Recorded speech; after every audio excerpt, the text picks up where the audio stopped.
नमस्कार, मैं मनीष स्वागत करता हूं आपको अपने इस यूट्यूब चैनल पे। धीरे धीरे सबका आपका जो पेट है उसका कार्यक्रम आ गया है। कुछ जोन का अभी आना बाकी है। उसी क्रम में जबलपुर यानी कि आपके पश्चिमी मध्य रेलवे के कार्यक्रम आ चुके हैं। ऐसा देखा जा रहा है कि 21 मैक्सिमम डेट गया है। अभी तक के जितने भी डेट आए हैं उसमें 21 मैक्सिमम डेट गया है। और यहाँ पे 16 17 18 19 20 में जो है वो कराया जाएगा आपके जबलपुर जोन का। अगर हम बात करें लड़कियों का तो लड़कियों को थोड़ा सा रिलैक्सेशन इन द सेंस कि 3 दिन एक्स्ट्रा टाइम मिल गया है प्रिपरेशन करने का। यहाँ पे देखिएगा जो लड़कियाँ हैं यहाँ पे काफ़ी संख्या में 1003 लड़कियाँ हैं 10,000 में, यानी कि अगर हम बात करें कि 1/10 यानी कि 10% लड़कियां भी हैं। हालांकि लड़कियां ज़्यादातर प्रीफर नहीं करती है इस जॉब को, लेकिन इस ज़माने में कोई भी जॉब लड़कियां हो या कोई भी हो कुछ भी मिल जाए बहुत हो जाता है। ठीक है ना। तो ऐसा नहीं है कि लड़कियां अगर ब्रिलियंट है पढ़ने में तो एसएससी और ये एनटीपीसी हो, क्लर्कियल जॉब या उससे ऊपर वाले पोस्ट प्रेफरेंस मतलब कि अच्छा मानते हैं लड़कियों के लिए। क्योंकि हालांकि देखिए लड़कियां अगर ग्रुप डी ज्वाइन करती है तो लड़कों जैसा काम नहीं करना पड़ता है, ये श्योर है। श्योर मैं इसलिए बोल रहा हूँ क्योंकि हमारे ही डिपार्टमेंट में 2 लड़कियां थे, सिर्फ और सिर्फ बैठ के उनको पेमेंट मिलता था। कहने का मतलब ये है कि ज़िंदगी में मुझे नहीं लग रहा है कि उन लोग जो पहले से काम कर रहे थे, कि ज़िंदगी की मैं बात कर रहा हूँ, जब तक मतलब कि जॉब किए होंगे तकरीबन 15 से 20 साल जॉब किए होंगे, कर ही रहे हैं। उसमें से 15 दिन भी अच्छे से ड्यूटी किए होंगे, मतलब आना जाना अटेंडेंस बनाना बैठे रहना फिर चले जाना, आना अटेंडेंस बनाना बैठे रहना चले जाना। तो ये हालांकि अब तो थोड़ा सा स्ट्रिक्ट भी हुआ है, तो स्ट्रिक्ट इन द सेंस कि ऐसा नहीं है कि आपको पटरी पे भेज देंगे, हार्ड वर्क कराएंगे, बहुत इजी इजी काम मिल जाते हैं ग्रुप डी में रहते हैं तो। लेकिन अगर आप एएलपी बन जाते हैं तो मजबूरी है, वो काम करना ही पड़ेगा। अब एएलपी बने हैं तो ऐसा कौन सा काम है कि जो कि आपको कुछ दे दिया जाए, ऐसा तो कोई काम नहीं है। यानी कि एलपी बने तो एलपी ही बनेंगे। तो लेकिन ग्रुप डी में आपको बहुत सारे काम हैं जो कि मिल जाते हैं, जैसे कि फाइल इधर उधर करने के लिए आपको ऑफिस में रख लेंगे।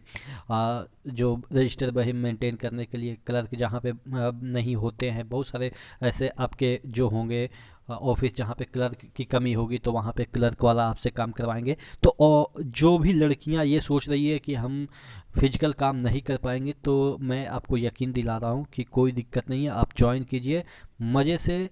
1-2 महीना आपको लगेगा कि कैसे हम जाएंगे, क्या करेंगे क्या नहीं करेंगे, ये सब चीज़ें दिमाग में आएगी कैसे रहेंगे।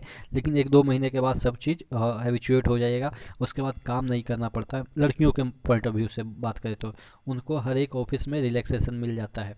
ठीक है ना। सॉफ्ट कॉर्नर रहता है हर एक का एसएससी के दिमाग में कि अच्छा लड़की है, इसको अपना मतलब कि ऑफिस में रखते हैं। जो कि क्योंकि ये जो एसएससी होते हैं उनकी भी जिम्मेदारी होती है उनकी सेफ्टी की। आप काम पे भेज दिए और उनके साथ कुछ हादसा हो गया तो एसएससी को जवाब देना पड़ता है। तो एसएससी भी अपने से बचने के लिए, यानी कि जो ऑफिस इंचार्ज होगा वो बचने के लिए लड़कियों को ऐसा काम दे देता है जिससे कि उसकी जिम्मेदारी भी बनी रहे कि हाँ इससे काम करवा रहे हैं और कुछ ऐसा घटना भी ना हो। तो इस तरह से आप लड़की है तो अच्छी बात है कि आपको से ग्रुप डी आपके लिए बेस्ट जॉब है एएलपी से। या आप कह सकते हैं कि जो वर्कशॉप वगैरह में टेक्नीशियन वगैरह जो बन जाते हैं उनसे बेटर ग्रुप डी की जॉब है लड़कियों के लिए। चलिए, तो यहाँ पे है कि डिफरेंट डिफरेंट डेट में देख लीजिएगा कितना से कितना रोल नंबर के बीच इसमें दे रखा है। ये तो चीज़ें आप देख चुके होंगे या देख ही रहे होंगे, आपके स्क्रीन पे फ्लैश हो रहा होगा कि कौन से रोल नंबर को कौन से डेट में जाना है। चलिए, तो ये चीज़ें हैं। और यहाँ पे जो आपका स्टेडियम का नाम है वो भी दे रखा है, देखिएगा 10,700 43 अभ्यर्थी का शारीरिक दक्षता पीईटी 16/1/2023 से 20/1/2022 तक। यहाँ पे क्या लिख रहे हैं भाई, देखिए यहाँ पे मिसप्रिंट कर दिया गया है। हालांकि 22 नहीं होगा 23 तक है, क्योंकि अब 2023 से 22 तक होगा, ऐसा कभी हो सकता है क्या। तो चलो ठीक है, कोई बात नहीं। हम लोग ही जैसे क्लर्क वहाँ पे बैठे हैं तो यही सब काम करते रहते हैं। हम लोग भी जाइए, मतलब हम लोग क्या, हमसे खुद आज मिस्टेक हुआ है बहुत जगह। आज मैं ऑफिस में काम कर रहा हूँ तो हो जाती है यार, लेजीपन हो जाती है, सरकारी में आने के बाद लेजीपन हो जाती है, तो इसको ध्यान नहीं देना है उतना। बाकी अपने आप अपना तो समझदारी है ही है कि क्या लिखना चाह रहा था और कितना क्या लिख दिया है, क्या दिया। और किसी कारणवश जो नहीं दे पाएंगे उनका जो है वो एक उचित कारण के साथ 21 को आप दे सकते हैं। देखिएगा, किसी कारणवश निर्धारित तिथि में उपस्थित ना हो पाने वाले अभ्यर्थी उम्मीदवारों को रेल प्रशासन यदि उनकी अनुपस्थिति के कारण को उचित समझता है तो ऐसे में दिनांक 21/1/2023 को सुबह 9:30 बजे पीटी में उपस्थित हो सकते हैं।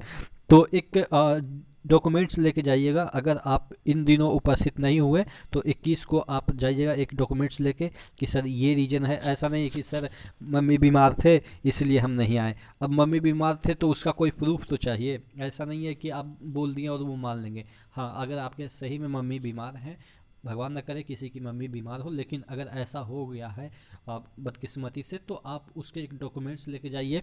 और ऐसा नहीं है कि प्रिस्क्रिप्शन उठा के लेके चले गए, उसका प्रॉपर एक डॉक्टर से एफिडेविट बना, डॉक्टर एफिडेविट तो नहीं लेकिन हाँ एक डॉक्टर का प्रिस्क्रिप्शन पे उससे लिखवा लीजिए कि सर हम इस वजह से, हम माँ के साथ थे इस तारीख को, इस वजह से हम उपस्थित नहीं हो पाए।